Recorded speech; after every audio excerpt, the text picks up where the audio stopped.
Helter Skelter, The Manson Madness, Los Angeles, 1969. The summer of love was already rotting in the California sun when the 60s died a violent death in Benedict Canyon.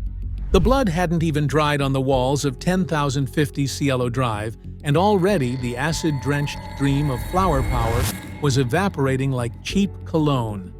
Picture this savage tableau: a pregnant Hollywood starlet and 4 others butchered in a frenzied midnight massacre.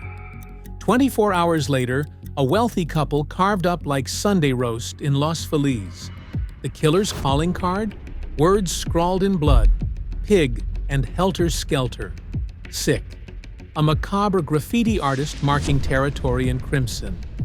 Enter Charles Manson, failed musician, ex-con, 5'2" messiah to California's lost children.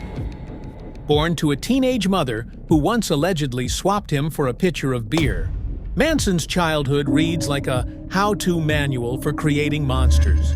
By 32, he'd spent most of his life behind bars, studying human vulnerability like a spider watching flies. When the prison gates swung open in '67, Manson emerged into the psychedelic circus of San Francisco's Summer of Love. With his hypnotic stare and Carnival Barker's gift for reading souls, he began collecting the wounded birds of suburban America, mostly young women, fleeing the suffocating embrace of middle-class values. They called themselves the family, a twisted substitute for the homes they'd abandoned. At Spahn Ranch, an abandoned Western movie set haunted by Hollywood ghosts, Manson ran a mad laboratory of acid trips, sexual manipulation, and sleep deprivation. He wasn't just breaking minds, he was rebuilding them in his image. His apocalyptic vision had a soundtrack: Helter Skelter, a race war prophecy cribbed from Beatles lyrics and warped through Manson's paranoid kaleidoscope. When his doomsday didn't arrive on schedule, Manson decided to kickstart the apocalypse himself. The victims weren't random. The house on Cielo Drive represented the music industry that had rejected his desperate grab for fame. When his followers returned from their blood-soaked mission, Manson was unsatisfied with their work.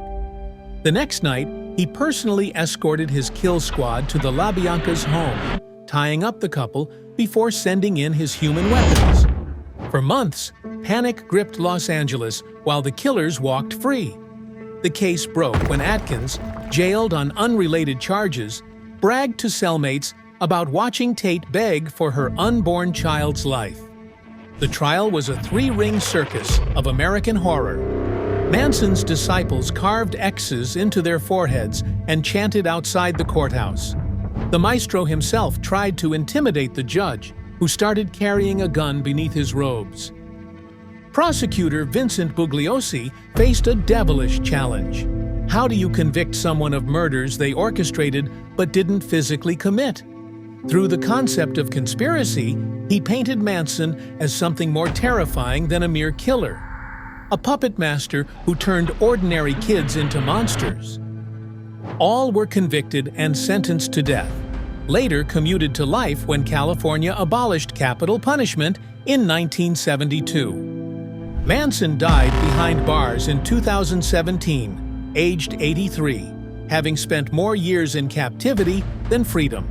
Yet his shadow still stretches across American nightmares, a dark reminder that the most dangerous predators aren't those who spill blood with their own hands, but those who convince others to do it for them, transforming searching souls into weapons through nothing but the twisted alchemy of persuasion.